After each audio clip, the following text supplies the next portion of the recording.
प्रत्येकाचा स्वभाव वेगळा असतो. जसं की माझा स्वभाव असा आहे की मला जर कोणी भांडणं करण्याचा प्रयत्न करत असेल माझ्याशी, तर मी त्यांना इग्नोर करते किंवा दुर्लक्ष करून पूर्णपणे सोडून देते. आणि जर कोणी टॉन्ट पण मारत असेल तरी ते मी हसण्यावर घेते किंवा असं पॉझिटिव्हली घेते. कारण माझं असं असते की मला समोरच्या व्यक्तीला एवढी व्हॅल्यू द्यायची नाही की त्या व्यक्तीच्या गोष्टीवर माझ्यावर असा काही परिणाम होईल. कारण जर तुम्ही अशा व्यक्तीवर लक्ष दिलात तर तुमच्या वैयक्तिक आयुष्यामध्ये खूप मोठं नुकसान होते तुमचं. थोडे दिवस असे लोक आहे ना तुम्हाला जास्त टॉन्ट मारतील. जसं की आता मला आवडत नाही तर कोणी असं सपोज जास्त भांडणं करण्याचा प्रयत्न करेल किंवा टॉन्ट मारेल. पण जेव्हा त्या व्यक्तीला समजेल की बाबा ही कोणत्याच गोष्टीला आपल्याला म्हणजे रिस्पॉन्स देत नाही, किती तिला टॉन्ट मारा काही मारा, ती पॉझिटिव्हलीच घेते किंवा बाबा हिच्यावर काही फरक पडत नाही, ती सगळं दुर्लक्ष करते.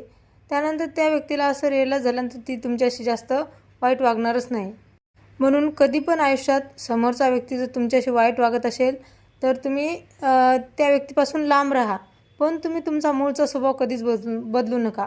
जसे की आता माझ्यासोबत असं काय झालं तेव्हा मी बऱ्याच वेळेला इग्नोर केले अशा गोष्टी, ज्याने म्हणजे मला कोणी भांडण्याचा प्रयत्न केला असेल किंवा मला टॉन्ट मारत असेल तर मी हसण्यावर घेत होते किंवा असं दाखवत होते समोरच्याला की मला काही समजलंच नाही.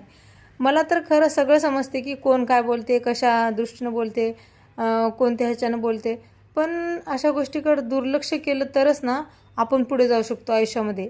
कारण आपल्या मनावर जर आपलं नियंत्रण असेल तर दुसरं कोणी आपल्या मनावर नियंत्रण करू शकत नाही. म्हणजेच दुसऱ्यांच्या बोलण्याकडे दुर्लक्ष करून स्वतःच्या मनावर नियंत्रण ठेवल्यावर सगळं काही सोपं असते जीवनामध्ये. त्यामुळे माझा हाच उद्देश असतो जगण्याचा की बाबा होईल तेवढं पॉझिटिव्ह घ्यायचा गोष्टी, नाही लक्ष द्यायचं. जर तुम्हाला कोणी वाईट बोलत असेल तर आपण आपल्याकडून चांगलंच बोलत राहायचं बस.